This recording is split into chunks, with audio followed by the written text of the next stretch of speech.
حضرت موسیٰ علیہ السلام کا واقعہ چل رہا تھا۔ حضرت موسیٰ علیہ السلام جب مصر سے چلے گئے اور راستے میں وادی مقدس پر مدین جا رہے تھے، اور راستے میں ایک وادی تھی جہاں انہیں آگ نظر آ رہی تھی۔ انہوں نے اپنی بیوی سے کہا کہ وہاں سے میں آگ لاتا ہوں، اگر آگ نہ ملی تو کسی راستے بتانے والے کو، کیونکہ بالکل تاریخ رات تھی اور کوئی روشنی بھی نہیں تھی۔ تو یہ جو وادی تھی اسے کہتے ہیں وادی مقدس، جس کا ابھی قرآن پاک میں ذکر آیا ہے۔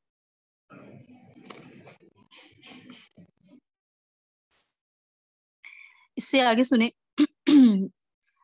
وہاں پہنچے تو اللہ تعالیٰ نے ان کو نبوت سے سرفراز فرما دیا اور حکم دیا کہ تم فرعون کے پاس جاؤ، وہ سرکش بنا ہوا ہے، اور انہیں 2 بڑے بڑے معجزے بھی عطا فرما دیے حضرت موسیٰ کو۔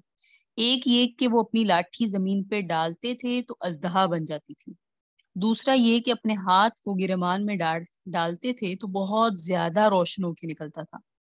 سورہ نازعات میں اس کو بالکل مختصراً ذکر کیا، هل اتاک حدیث موسیٰ اذ ناداہ ربہ بالوادی المقدس طویٰ اذهب الى فرعون انہ طغیٰ فقل هل لک الى ان تزکی واہدیک الى ربک فتخشی۔ یہاں تک اللہ رب العزت نے اس کو بہت مختصراً اس واقعے کو بیان کیا۔ حضرت موسیٰ اللہ تعالیٰ کے فرمان سن کر وادی مقدس سے روانہ ہو کر مصر پہنچے، وہاں سے اپنے بھائی حضرت ہارون کو ساتھ لیا۔ یہ دونوں فرعون کے پاس پہنچے اور اسے حق کی دعوت دی، پاکیزہ بننے کے لیے کہا، کیونکہ وہ کفر و ظلم کی ناپاکی میں لت پت تھا۔ اس سے فرمایا کہ تو ہماری بات مان لے، ہدایت پر آ جا ورنہ تجھ پر عذاب آئے گا۔ فرعون تو اپنے آپ کو سب سے بڑا رب کہتا تھا۔ جب اس نے یہ سنا کہ میرا بھی کوئی رب ہے، ٹھیک ہے نا، تو وہ بڑا چونکا۔ اس نے حضرت موسیٰ سے متعدد سوال کیے۔ حضرت موسیٰ پوری جرت اور دلیری کے ساتھ ہر بات کا جواب دیتے رہے۔ جب فرعون دلیل سے عاجز ہوا تو کہنے لگا لَإِنِ اتَّخَذْتَ إِلَٰهًا غَيْرِي لَأَجْعَلَنَّكَ مِنَ الْمَسْجُونِينَ، کہ اگر تو نے میرے علاوہ کسی اور کو معبود بنایا تو میں تجھے ضرور قیدیوں میں شامل کر دوں گا، قید کر دوں گا۔ حضرت موسیٰ نے فرمایا اگر میں تیرے پاس واضح دلیل لے کر آیا ہوں تب بھی تو ایسا ہی کر رہا ہے تو کیا تو ایسا ہی کرے گا؟ یعنی اگر میں آپ کے پاس دلیل لے کر آیا ہوں، آپ دلیل کو نہیں سنیں گے، آپ ایسے ہی کریں گے۔ فرعون نے کہا اگر تم سچے ہو تو پھر آ جاؤ اور لے آؤ دلیل جو تم نے لانی ہے۔ حضرت موسیٰ نے اپنی لاٹھی جو تھی ان کے پاس وہ ڈالی تو وہ اژدہا بن گئی، اور اپنا داہنا ہاتھ گریبان میں ڈال کے نکالا تو وہ خوب زیادہ روشن ہو گیا، کیونکہ 2 نشانیاں تھیں اور یہ دلیل تھی۔ اور اسی کو یہ ان آیات میں فرمایا فَأَرَاهُ الْآيَةَ الْكُبْرَىٰ، ٹھیک ہے، انہوں نے اپنی بڑی نشانی دکھائی اسے، کسے؟ فرعون کو۔ لیکن اس نے کیا کیا؟ فقط دبا واسا، اس نے جھٹلایا، نافرمانی کی، دلیل سے بھی عاجز ہو گیا اور 2 بڑے بڑے معجزے بھی دیکھ لیے، لیکن حضرت موسیٰ کو جھٹلا دیا۔ اللہ تعالیٰ کی نافرمانی پہ دستور قائم رہا۔ حضرت موسیٰ کو جادوگر بتا دیا، پھر جادوگر بلائے اور حضرت موسیٰ کا جادوگروں سے مقابلہ کرایا۔ جادوگر ہار گیا اور ایمان لے آئے۔ فرعون اب بھی نہ مانا اور اپنی سرکشی پر اڑا رہا۔ چونکہ وہ مطلق العنان با اختیار تھا، اس کے غرور کا یہ حال تھا کہ وہ کہتا تھا کہ میں تمہارا رب اعلیٰ ہوں، انا ربکم الاعلیٰ۔ اس لیے اسے اپنے اقتدار کی فکر پڑ گئی، طرح طرح کی تدبیریں کرنے لگا کہ موسیٰ کی بات دب جائے اور عوام اور خواص اس کی دعوت کو قبول نہ کرے۔ اسی کے لیے فرمایا ثم ادبر یسعی، اس نے پشت پھیری اور کوشش کرنے لگا۔ اچھا، یہاں مراد فرعون ہے، اس نے پشت پھیری اور کوشش کرنے لگا کس چیز کی؟ کہ کہیں جو لوگ مسلمان ہو رہے ہیں وہ نہ ہو اور کسی طریقے سے رک جائیں۔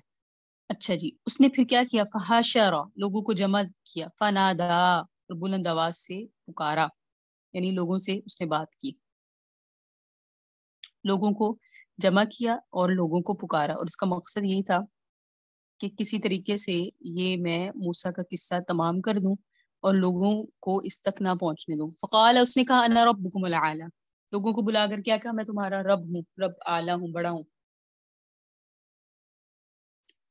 اپنے دعویٰ دہرا کر وہ بار بار دہراتا رہا میں تمہارا رب اعلیٰ ہوں، یعنی سب سے بڑا ہوں، لیکن اس کی ہر تدبیر ناکام ہوتی۔ بالآخر ہلاک ہوا، دنیا میں بھی سزا پائی، یعنی اپنے لشکروں سمیت سمندر میں ڈوب کر ہلاک ہو گیا۔ آخرت میں بھی دوزخ میں داخل ہوگا، اور بلکہ دوزخ میں داخل ہوتے وقت اپنی قوم سے آگے آگے ہوگا۔ سورہ ہود میں یہ بات ہے، یقدم قومہ یوم القیامۃ فاوردہم النار، کہ قیامت کے دن اپنی قوم سے آگے ہوگا سو انہیں دوزخ میں پہنچا دے۔ سورہ قصص میں بلکہ آتا ہے کہ